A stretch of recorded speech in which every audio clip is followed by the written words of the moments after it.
Hey fellow Brick Fanatics, DJ Bricks here, back for another review, and today I have my first review of the summer season with a Lego Harry Potter set.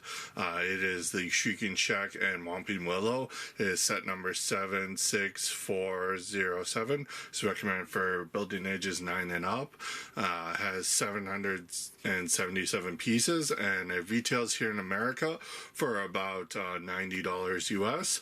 And it is our first Shrieking Shack of the rebooted Harry Potter line. It took a while for getting the iconic area part finale for Prisoner of Azkaban into Lego form, but we finally have it. So let's start deconstructing it and seeing how it stacks up, starting as always with the minifigures. So looking at the first figure, of course, we're going to start with Harry Potter. This figure is pretty much identical to the version that we got earlier in the year with the hospital wing with that torso. Getting his accessory out of the way, it's the standard rebooted Harry Potter one piece in a dark brown color. He does have the mid legs here in dark tan there. And he's got that, again, like I said, the torso print introduced in the hospital wing set, where it's all dirtied and scuffed up. You got the weird blood stain there. I'm still shocked that Lego actually printed that on the torso there, so that is pretty cool. And then in the back, you get some more back torso detailing of the jacket with some mud and some overall scuff marks.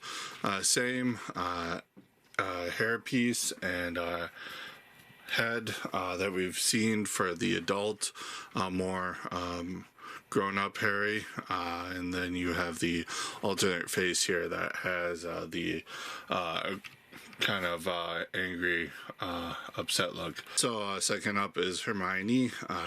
Pretty much like Harry, she's reused from that hospital wing set. She does come with a wand piece in dark tan, consistent with all the other Hermione figures we've gotten.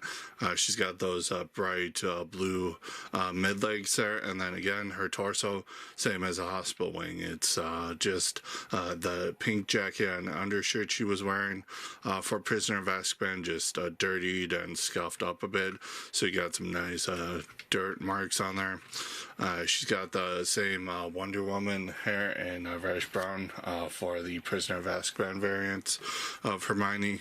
She's got that same head reused from, I believe, Karina Smith from the Pirates Caribbean line. And you got an aggressive facial expression there, and you can see the back torso print with some more of that dirty detail.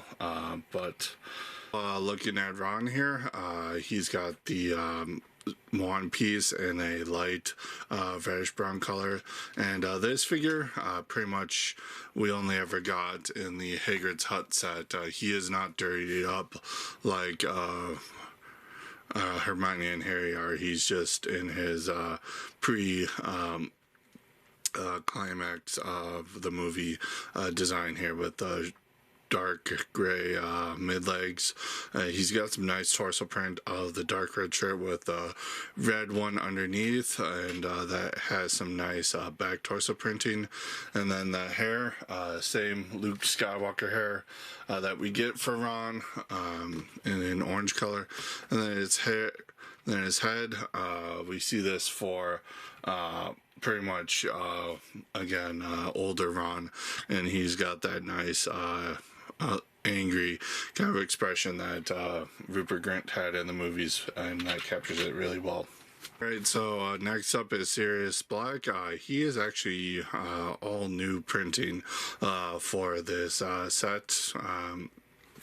He uses the Old Man Luke hair in brown, pretty much dark brown.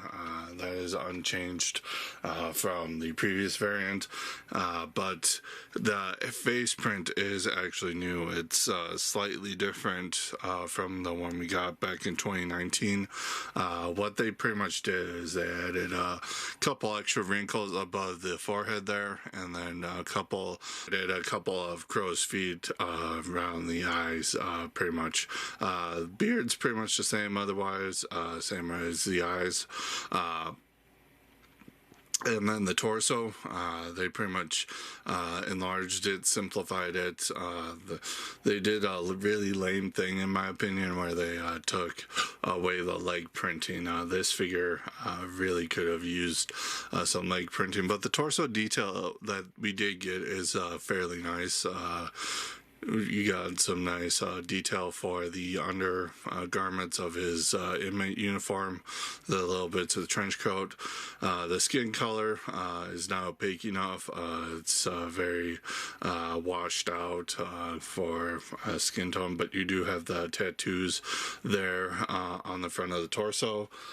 Flipping this around and taking the hairpiece off, again, very similar alternate expression to the one before, just a few extra wrinkles, and then you have the back torso printing detail of his outfit there. And then also for Sirius, we do get his Magus form in Padfoot. They pretty much just reuse the German Shepherd mold for it, and then they just printed some yellow eyes and some fur detail behind the eyes there. Otherwise, this is all in like a shiny black color, which is pretty cool. I'm not that mad about the reuse, considering they also reuse this mold for Dalmatians, even though that's also pretty inaccurate. So I can understand not making a new mold for the Grim here. And then Peter Pettigrew slash Wormtail, you got he's the only one in here who gets leg printing for some bizarre reason. You got some nice torso printing there on the torso. The skin problem, same as Sirius, it's not opaque enough. It continues down there on the legs there. You got a really nice face for the actor. It represents him pretty well. And then you got another facial expression here, also represents the actor pretty well, really well detailed. You got some nice back torso printing, and then you got the hair here, which is the old Dastan hair from Prince of Persia in reddish orange color. I feel like he really should have had the mullet though. That hairpiece actually more correctly has his hairstyle from the movies. And then Wormtail also comes in his rat form, or scabbers if you want to call him that. Pretty much it's just that old rat mold that they introduced a few years ago in a solid dark tan color with some eye printing. Now it is also missing the patchy fur on the top of the head that the Hagrid's Hut version came with, so I think that would have been a better thing to do to capture Scabbers in Prisoner of Azkaban here. So looking at Professor Lupin here, he's also got the wand piece in reddish brown there. He's got a nice dark tan suit printed, no printing on the legs. I really don't feel like he needs them, just considering his outfit that he's wearing. He's got a nice torso print showing that jacket and the suit and tie beneath it. You got a lot of scuff marks just showing the wear and tear of the suit there. Back torso printing, you also have more of that stitching pattern as well as some patchwork. You have a hairpiece introduced, I believe, with the Lego movie, one of those characters. It does reflect Lupin's hair in the film pretty nicely. And then taking that away, we can see his facial expression very nicely detailed. You pretty much have. It's very different from the one that came in the Hogwarts Express a few years ago, where it's more clean shaven. You can see the scratch marks of the werewolf attack easier. He's got some nice mustache detail. It's very nicely done. It's a very good likeness to the actor who plays him. And then on the other side, you have this more aggressive facial expression where he is transforming into a werewolf. So you have open mouth expression there with some teeth showing, especially the sharp canine and incisors there. Nicely detailed, and then his eyes are changed to a bright yellow color just to represent him wolfing out. And speaking of werewolfing out, we get a full figure separately for his werewolf form, which is pretty cool, and an upgrade from the old set where they just put a werewolf head on top of the old figure. It's all molded in this dark tan color, which is pretty nice. You got reuse of those satyr legs introduced in one of the collectible minifigure series. You got some nice torso detailing as well as on the back there, and then we get up to the head, which is very nicely printed, representing him wolfed out. But here is my major complaint about this. You got all this fur on the back, and if you look at the movie, he's not like a traditional American style werewolf, which is this is very much the lichen that's based off of. But in the movie, he's more of just like the skeletal wolf looking thing, and he doesn't really have this wolfsbane back hair. So I really would have liked to have seen a separate new mold for his head there that actually captures his how his werewolf is portrayed in the movie, but you can see a clearer look at the back torso printing there with some of the skeleton showing through the skin there.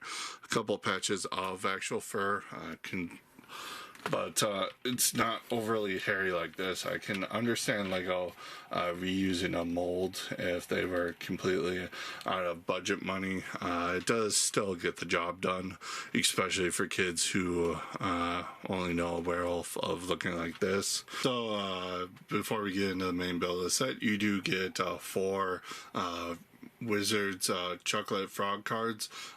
These are random throughout the sets. You are guaranteed 4 of them. It's just a random selection of who you'll get. And for me, I got Professor McGonagall. I got Bertie Bott, the candy maker. And then, interestingly, I got 2 of the Fantastic Beasts characters. I got Newt Scamander himself there, and I got Sifring Picuri. She is the American president in the first Fantastic Beasts movie. So again, these are completely random. Your mileage may vary as to who you get, but you do at least get 4 of these chocolate cards guaranteed in the set.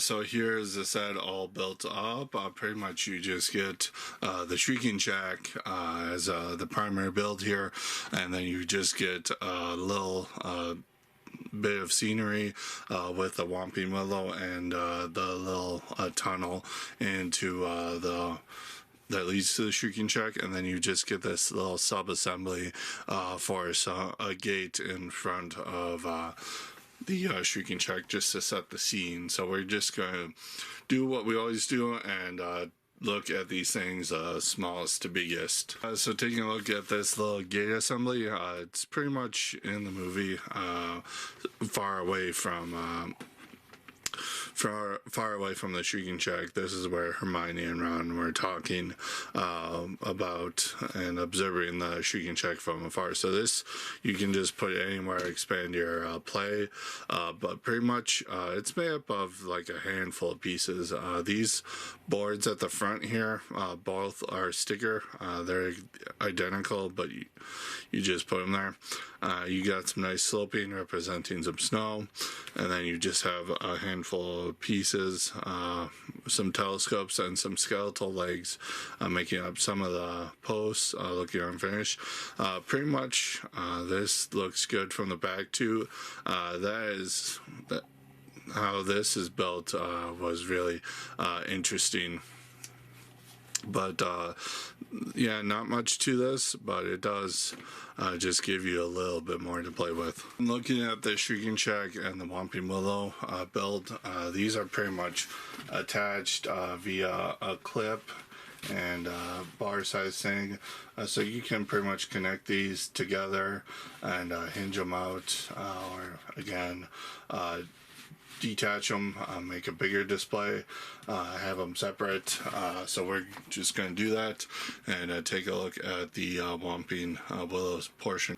So looking at the build here for the Whomping Willow, and you got a little bit of rock feature, which is a play feature we'll get into in a second. But the Whomping Willow here is very nicely built up. You have a sticker on either side of this thing, making up they're both very large stickers, but they do make up the twisting of the trunk there. You have some nice vines shaping out here for the roots. Pretty much you got some nice shaping here with these parts here. And the branches up at the top, you have some nice part usage here with those vines. You get the multi-stem flower pieces here in a dark green color. For the first time, I was surprised seeing we haven't gotten that piece in that color yet, so that is pretty nice. And as you can see, I do have Hermione trapped in there. You kind of had to wiggle the branches around just to get a good grip on her, but they can hold a figure just to recreate those scenes of the movie. But you can articulate these branches each individually. So you can pose this however you want. It does not move at the bottom base of the tree though. That is pretty much just stuck there. But there's a little play feature with this. There's a big black knob here that is that it's the one with the grill on the side there, so you can have a good grip on there, and you can just spin it. It spins the top of the Whomping Willow around, so you can just recreate those scenes. And as you saw, Hermione went flying. So the only disappointing part here is this tree is stuck in an angle like this, so it doesn't really look that good. Going over to here, this is just the space underneath the Whomping Willow that leads to the tunnel for the Shrieking Shack, but you can barely fit a figure through there. You had to kind of finagle it a little bit, but you can just pretend they went through. That is very nicely built up and it's pretty sturdy. Going over to here, this is a play feature to transform Lupin into his werewolf form. So you got a nice bit of ugly rock piece here, just to kind of give some space for to hide the feature here. Up at the top here, you have a nice little clear stand going up to what this is supposed to be on this side. Is it's supposed to be the dark cloudy night of that with the moon kind of peeking through. But when you turn this around, you set Lupin right there, and then you flip this around, and he turned into a werewolf, and you have the moon out now with the clouds not covering it up. That is actually the same glow-in-the-dark tile. The same glow in the dark tile that we saw last year with the Bat Signal and the Ironmonger set, where you can just get a black light on it, or get a good enough soak of glow there, and you can have the glow of the moonlight.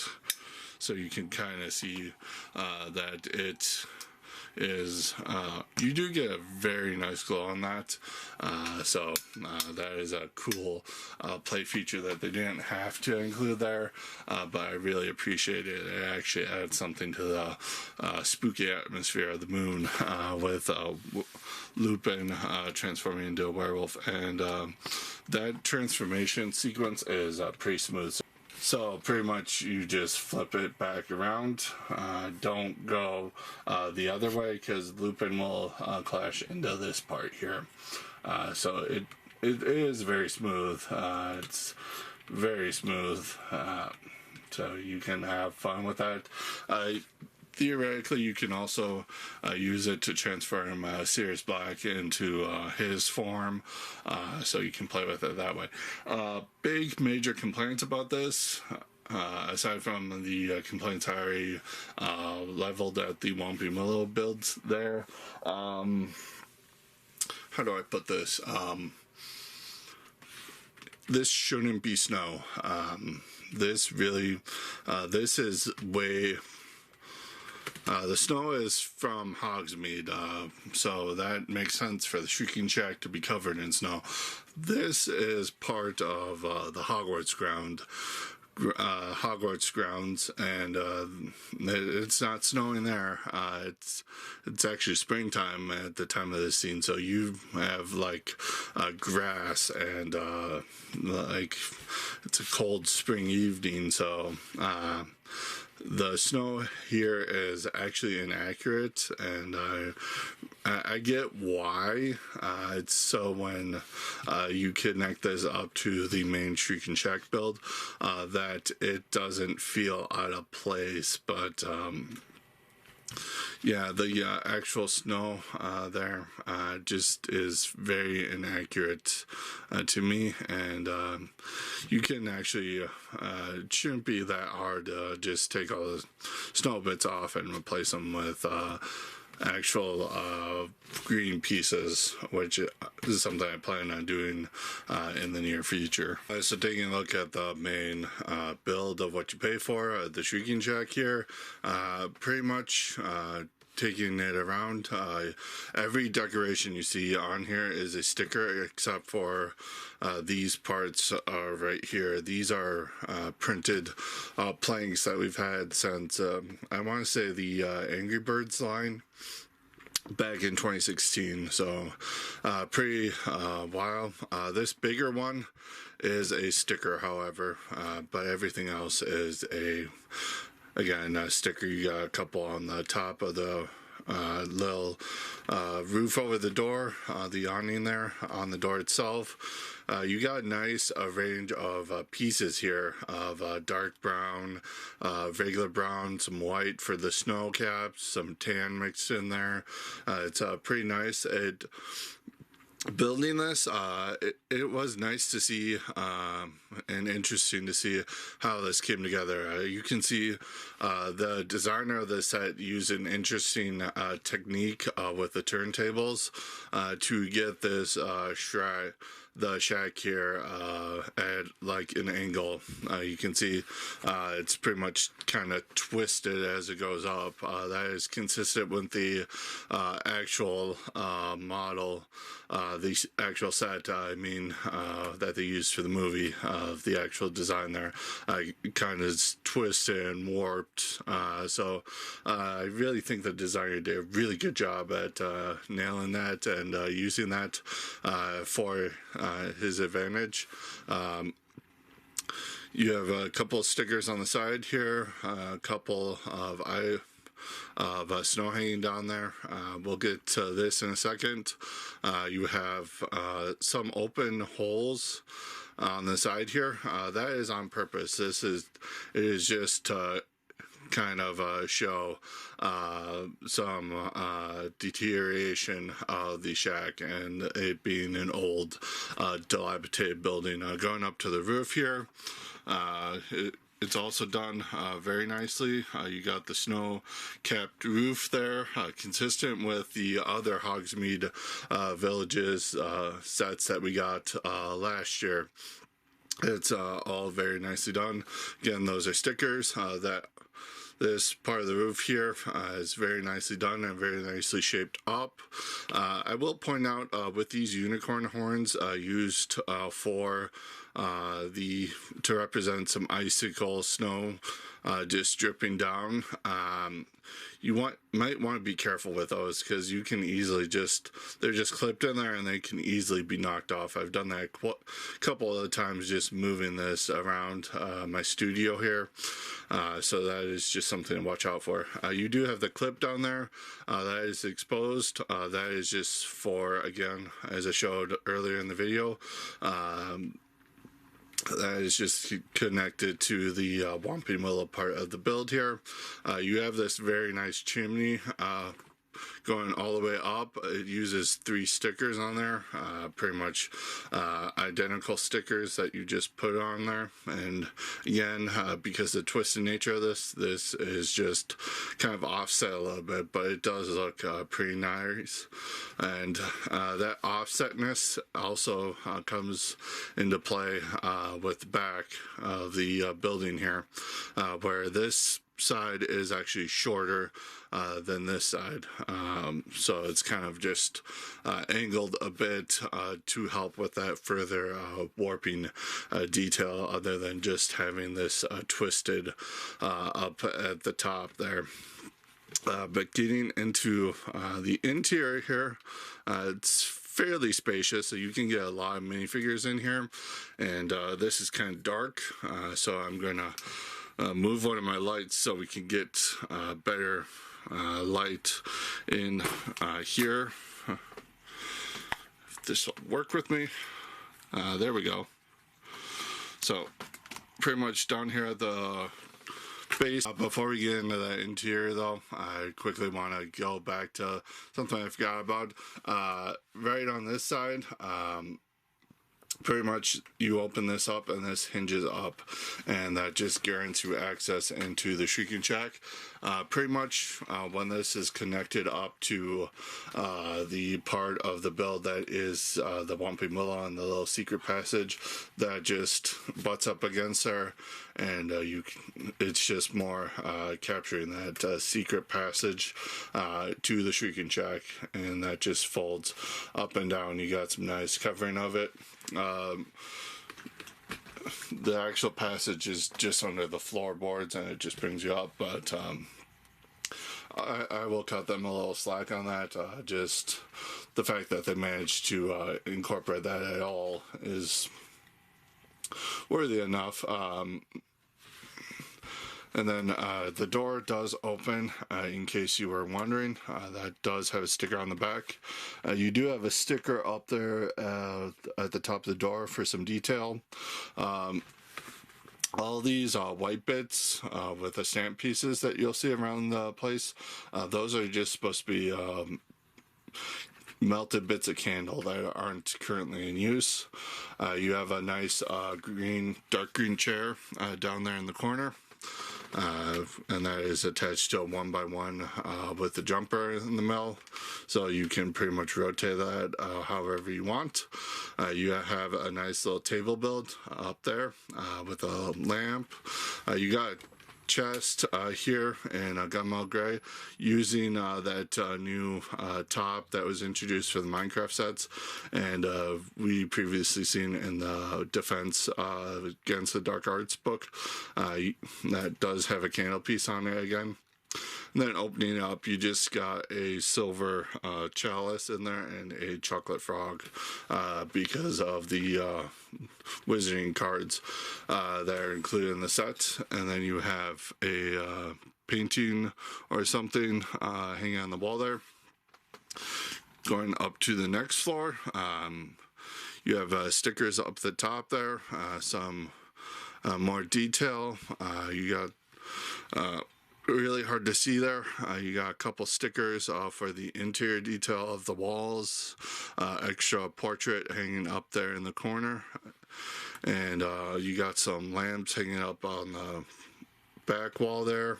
You got an empty fireplace right there to connect to the chimney. You got a broken mirror hanging there. You got another candle there. Pretty much this green sofa looking thing, that's pretty much supposed to be the bed that Ron is on when all the stuff goes down at in the Shrieking Shack. So that is pretty nicely to scale. He can't actually lay on it, it's just for him to prop up and just to have them pose there. The other thing, you do have the piano that Peter walks across as Scabbers when he is being revealed to be Pettigrew. So you can actually put Scabbers on there pretty nicely.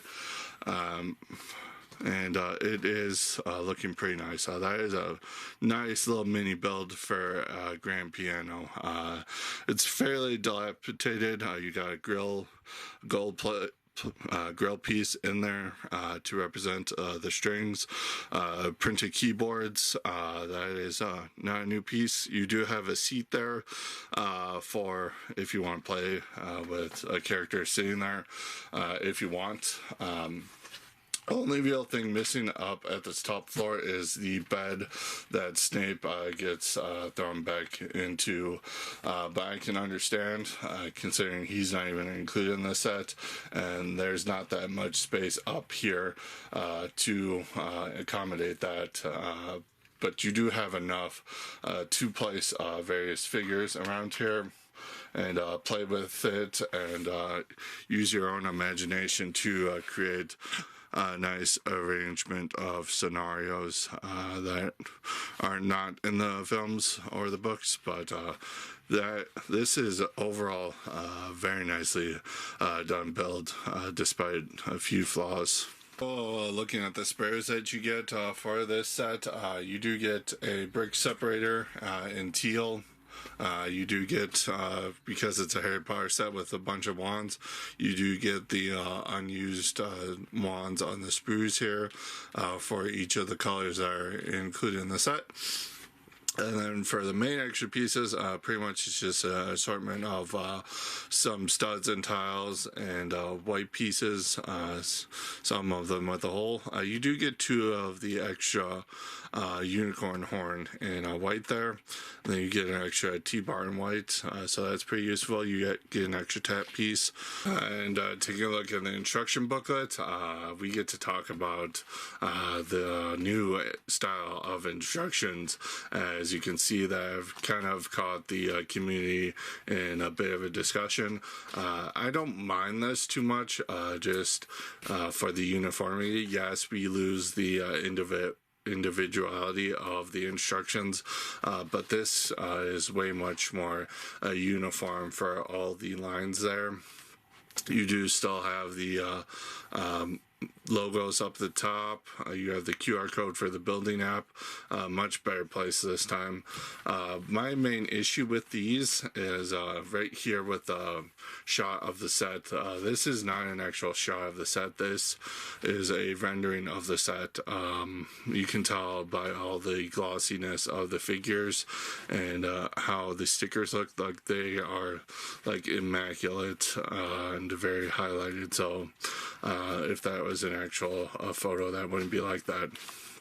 And then on the back of the instructions here, you have the win still there. It's just simplified with all these Lego bricks in the white there. And you have a generic one for that. Opening it up, you actually do get the building app there on that page, but this page, it just lets you know that Lego is moving to be more environmentally friendly as a company. So they're just letting you know you may see these new paper bags mixed in with the plastic ones as they transition to paper. You do have Harry down there sporting the actual size reference. I mean, not the progress bar, excuse me there. You do have the build one bag at a time and how to use the brick separator. And then here's another good thing of them trying to save paper here. These normally would just split up what you build in each bag, but here it just shows you bags 1 and 2 build the gate and the Whomping Willow build. Bags 3 and 4 just build the bottom half of the Shrieking Shack, and bags 5 and 6 build the top of the Shrieking Shack there. So that is a good condensation of paper, because they usually would use like 4 or 5 for that. And at the back here, you do it does take 191 pages of building, 192, excuse me. And back here you just have that little checklist for the chocolate frog wizard cards. It's the same assortment, like I said, as last year. They're just giving you more of a chance to collect all 16. And then here, they just have the advertisement of collect all the Hogwarts sets, and you can connect them together however you want. That includes this year's sets as well as last year, but they just give you an idea of some configurations that you can do. And then you have the parts inventory. Takes up a couple pages, but that does it for the instructions. So looking at the box, it's at pretty much big $80 to $90 to $100 size. You got the pretty standard by now Harry Potter rebooted line design to the box. They did take away the 20th anniversary little blurb in the corner. You got the Wizarding World. And in the corner there, Harry, Ron, and Hermione in the corner there as well. Characters down here, I will note that they did include the transformed versions of Pettigrew, Lupin, and Sirius behind the actual figures, so they didn't extend it. Considering that they're just transformed versions of those characters, that is fine with me. Set specs on the side, of course. Top of the box is very long. It just shows you the gate with some of the figures. You got Werewolf Lupin actually sporting that actual size reference there. And then on the back of the box, we have a shout out of you get 4 collectible wizard cards in this set, and then they just show you the various play features of the set there. They don't do that good of a job of showing the glow in the dark feature of the moon there, but they do show you that the transformed versions are included for the set there. So going into my final thoughts, closing thoughts for this set, Build wise, I feel like it's all very well done, especially the Shrieking Shack itself. The main thing that you pay for is very well done. It's very detailed, very nicely built up. I really appreciate all the how that was built to make it all look all warped and twisted, and how it all was put together. That was a fun little build, as well as the Whomping Willow. That came out really nice. It's a different build from the 2018 one, but I do appreciate the difference in the build, but that is still very playable. Just has a drawback of not really having that completely upright, or being able to play with it from the trunk down. That is no good. And speaking about that Whomping Willow part of the build, I mentioned this, but the snow for that part of the build is very inaccurate this before, but it should have really been a grassy green color with no snow. I get that they put it there, so when they combined the two parts of the set together, you would have that kind of continuation, but it is very inaccurate nonetheless. The interior is kind of a little the interior of the Whomping Willow 2 is kind of bare bones, but it is a little to be expected. And I would have liked to have seen a little bed in there for that, for Snape getting blasted back, but considering he's not even in the set, because he doesn't really play that much of a part, honestly, in either the movie or the book. But that being said, moving on to the figures, pretty much I would have liked to have seen leg print on Sirius, and a couple of the molds they were reused, and I would have liked to have seen better, more accurate ones, but at the same time, I can understand the reuse of not having the budget for them, with Sirius's dog form, and then more blatantly the incorrect shape of Lupin's werewolf form. His head is really inaccurate compared to how it is depicted in the film. So I would have liked to have seen new molds there. And again, Sirius, to me, is the only one really lacking any leg printing, so I'm not very fond of that. Quality, you have the flesh prints that are on Pettigrew and Sirius's torso. The opacity on them is just not up to par. And then the new instructions, I do not like that rendering that they do. I would have still liked to have seen either the image from the box here, where it is an actual photo of the set. It's just slightly tweaked for promotional purposes for the box, but to be fully rendered like that just looks really bad to me.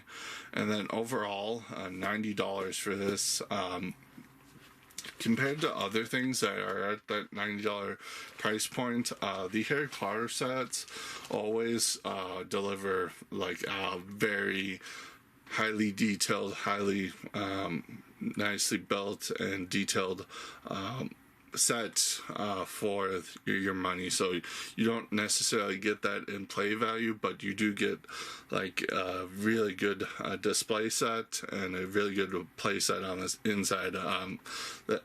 The Shrieking Shack is pretty phenomenal done. And then the little build with the Whomping Willow is also really done for that play value, but also really looks good on display. Again, if you take the snow off the U of Whomping Willow bits, it does look really nice. Yeah, $90 for this set. It is very much worth that full price. You do very much get what you pay for here, and I highly recommend it. So that all being said, it does get a 7 out of 10 from me. what you guys think about the set. Let me know in the comments below. I always look forward to having a discussion with you guys. And this is just the beginning of the summer sets. I did get them late. Lego kind of delayed my shipping. I placed it like a couple weeks ago, and I just finally got them in, so I'm going to start reviewing all the summer sets for you. I just wanted to start with Harry Potter because it's my bread and butter, but that being said, don't forget to smash that like button, subscribe, ring the bell. All that really helps out the channel. And I will see you in the next video. Until next time, stack on.